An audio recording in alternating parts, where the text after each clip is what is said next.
In this video, I'll show you how to create an Airtable account. Once you are on airtable.com, which is you will see here on this URL, what you need to do is simply head over to the homepage. And from here, there are two ways to create an account. The first way is to simply click on Get Started for free. What you could also do is at the top in the right corner, just simply click on Sign up for free.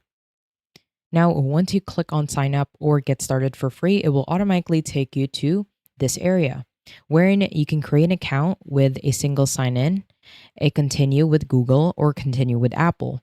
What you could also do is add your work email within this tab. So let's say I want to add my work email instead.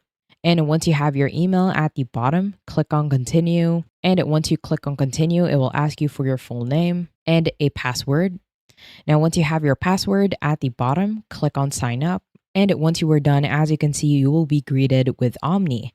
Now, Omni is basically the AI for Airtable. And from here, it will ask you a few questions to set up your account, such as where do you work?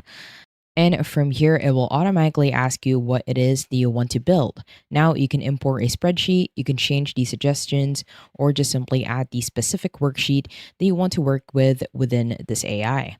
I hope you found this tutorial helpful. Please let me know if you have any other questions in the comment section below, and I will try my best to help you out.